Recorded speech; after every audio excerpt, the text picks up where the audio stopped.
لیکن میں تو ملک میں رائج اس قانون سے ناواقف ہوں۔ کیوں؟ اس قانون کا اعلان 36 گھنٹے پہلے ہوا ہے، تم نے کیوں نہیں سنا؟ 24 گھنٹے گزر جانے کے بعد ہر اعلان قانون میں بدل جاتا ہے، لیکن میں تو اس اعلان کے بارے میں سن نہیں پایا۔ یہ اعلان تمام اخباروں میں چھپ چکا ہے، علامہ ازیں جگہ جگہ لاؤڈ سپیکر نصب کر کے اس کا اعلان کیا گیا۔ ان 36 گھنٹوں میں تم کہاں تھے؟ وہ اب بھی مجھے اپنے ساتھ گھسیٹے لیے جا رہا تھا۔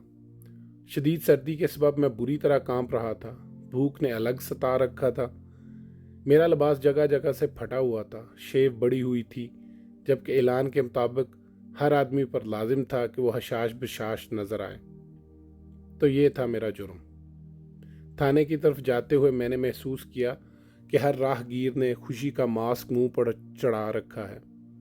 ہمیں دیکھ کر راہ گیر رک جاتے، سپاہی ہر رکنے والے کے کان میں کچھ کہتا تو اس کا چہرہ مسرت سے چمکنے لگتا، حالانکہ مجھے لگ رہا تھا کہ ہر کوئی بلایا پھر رہا ہے۔ ہر شخص دن بھر کی مشقت کے بعد جلد از جلد گھر پہنچنا چاہتا ہے۔ ہمارے راستے میں آنے والا ہر آدمی ہم سے بچ جانے کی کوشش میں مصروف ہے، غالباً اس لیے کہ سپاہی کی تیز نگاہیں اس کا اصل چہرہ نہ بھانپ لیں۔ صاف لگ رہا تھا کہ ہر کوئی پولیس والے کی نظروں سے بچنے کی کوشش میں مصروف ہے۔ ایک چوراہے پر ہماری ایک بوڑھے سے مڈ بھیڑ ہو گئی۔ وہ حلیے سے کوئی اسکول ماسٹر لگ رہا تھا۔ ہم اس کے اتنا قریب پہنچ چکے تھے کہ وہ بچ کر نکلنے سے قاصر تھا۔ قاعدے کے مطابق اس نے بڑے احترام سے سپاہی کو سلام کیا اور میرے منہ پر 3 بار تھوک کر کہا، غدار کہیں کا۔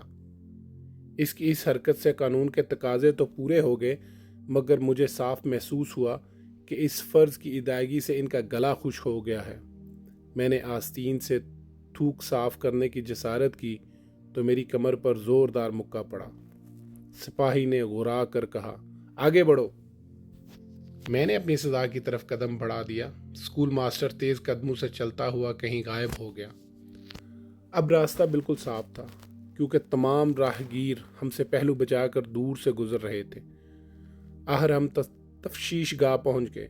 یکا یک بگل بجنے کی آواز آئی، جس کا مفہوم یہ تھا کہ سب مزدور اپنے اپنے کام چھوڑ دیں اور نہا دھو کر صاف لباس پہن کر خوش و خرم نظر آئیں۔ قانون کے مطابق فیکٹری سے باہر نکلنے والا ہر مزدور خوش نظر آ رہا تھا، لیکن اتنا بھی نہیں کہ اس خوشی سے یہ تاثر ملے کہ وہ کام سے چھٹکارا پا کر بغلیں بجا رہا ہے۔ میری خوش قسمتی کہ بگل 10 منٹ پہلے بجا دیا گیا۔ شکر ہے یہ 10 منٹ مزدوروں نے ہاتھ منہ دھونے میں صرف کیے، ورنہ قاعدے کے مطابق میں جس مزدور کے سامنے سے گزرتا وہ 3 مرتبہ میرے منہ پر تھوکتا۔ مجھے جس عمارت میں لے جایا گیا وہ سرخ پتھروں کی بنی ہوئی تھی۔ 2 سپاہی دروازے پر پہرا دے رہے تھے۔ انہوں نے بھی ضابطے کے مطابق میری پیٹھ پر اپنی بندوقوں کے بٹ رسید کیے۔ اندر ایک بڑی سی میز تھی جس کے پاس 2 کرسیاں پڑی تھیں اور میز پر ٹیلی فون پڑا ہوا تھا۔ مجھے کمرے کے وسط میں کھڑا کر دیا گیا۔ میز کے پاس ایک آدمی بیٹھا ہوا تھا۔ ایک اور شخص خاموشی سے اندر آیا اور اس کے پہلو میں بیٹھ گیا۔ وہ سادہ لباس پہنے ہوئے تھے، جبکہ دوسرا فوجی وردی میں ملبوس تھا۔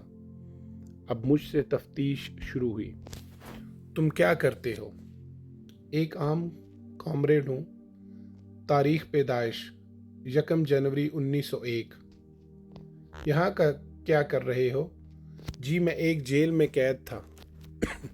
میرا جواب سن کر دونوں ایک دوسرے کو گھورنے لگے۔ کس جیل میں؟ جیل نمبر 12، کوٹری نمبر 13۔ میں نے کل ہی رہائی پائی ہے۔ رہائی کا پروانہ کہاں ہے؟ میں نے جیب سے رہائی کے کاغذات نکال کر ان کے سامنے رکھ دیے۔